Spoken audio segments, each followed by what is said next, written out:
Good morning, good afternoon, good evening. Um, this is the way I look when I have COVID. Yeah. Not feeling good. I hope you guys are doing all right. Um, there's been so much out there about Charlie Kirk, right? And it's just, it's too much. I mean, it's too much. But at the same time, I think people need to be able to say what they're feeling and have the freedom to do that.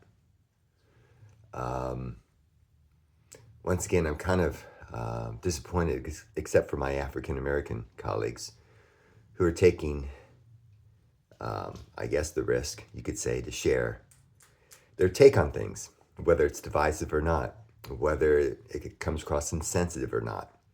Um, they're speaking from the heart. And I wish, once again, more of my colleagues would be willing to do that.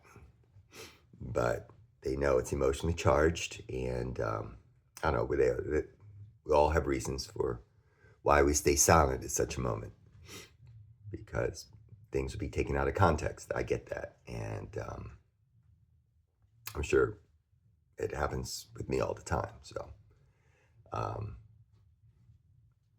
anyway, I will share a little here. And the other thing is,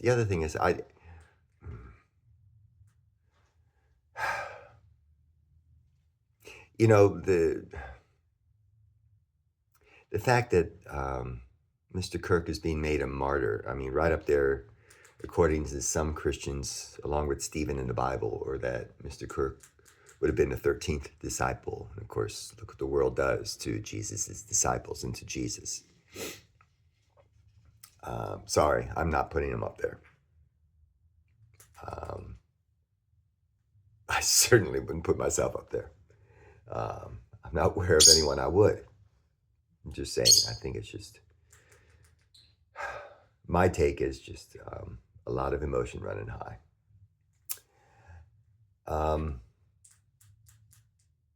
Yeah. Charlie and my take on Christianity is very different. And I was seeing, and maybe you're not, but I was seeing racist undertones throughout so much of it, many of his messages, and sometimes not even undertones, but over the top. It's my take.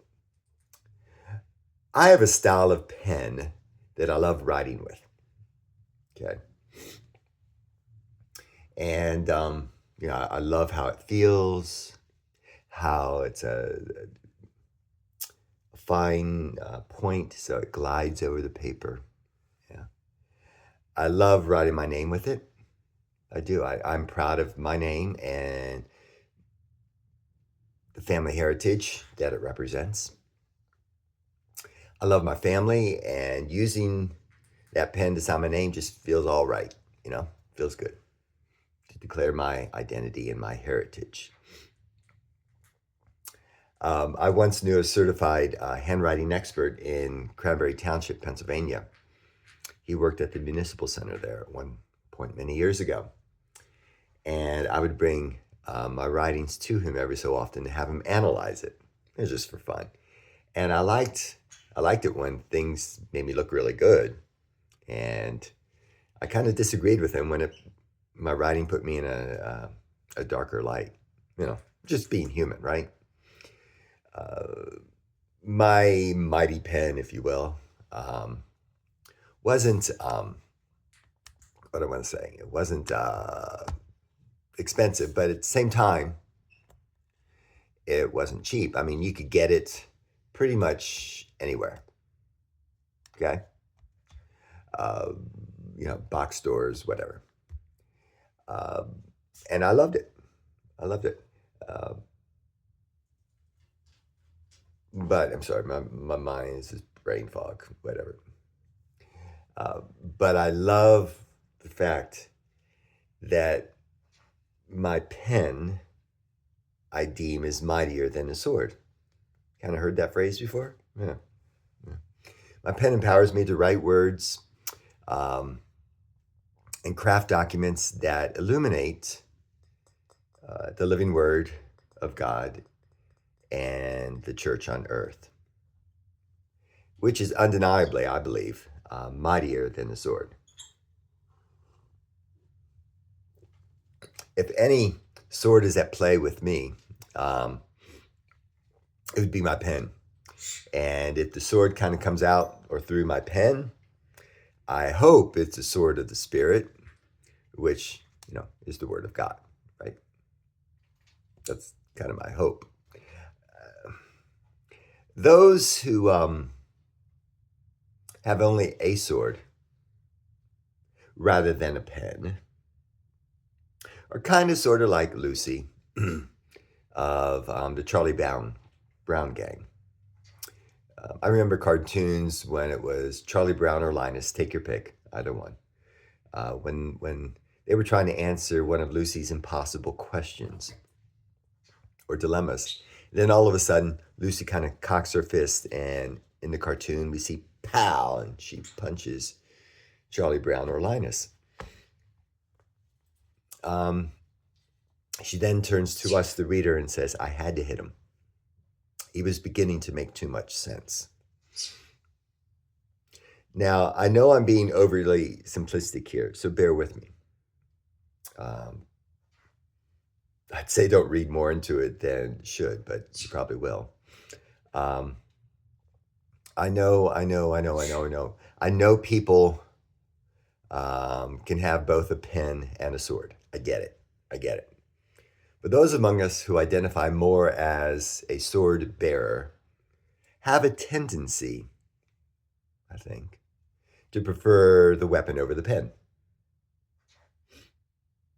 The fist over talking things through. And instead of writing words to express their feelings or saying words to express their feelings, there's a tendency to lash out when they want to disagree. Rather than working at putting words together that form powerful ideas, they believe executing those whom they disagree with will silence their pen or their mouth. And it will not. We should know that. I mean, that fact was certainly proven last Wednesday, right? With the horrific assassination of Charlie Kirk. Now, if you do listen to my preaching or read my writings, Charlie and I definitely approach social issues, theology quite differently, as I alluded to at the beginning of this little ditty. But the fact that we did it differently is what I would call diversity. I think that diversity is beautiful, and it's a good thing for a healthy nation. It seems like our present administration, they've been crying out against cancel culture forever. They seem to be pretty knee-deep in cancel culture these days, and not having diversity, and firing people who are not playing and saying the party line. Lord knows I don't have a final say on things, and neither did Charlie.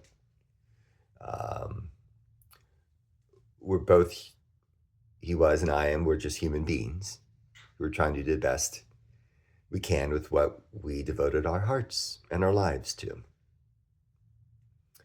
I do not defend the sword, but I do defend the mighty nature of the pen and freedom of expression. If I do not give others that freedom, I cannot claim it for myself, which is sad to watch right now people saber rattling on both sides of the aisle. And that is just heartbreaking. Far too many Christians are scanning the scriptures these days to justify their hatred and their violence. Finding verses they take out of context, this is nothing new, right? And calling those words holy for those words agree with their worldview.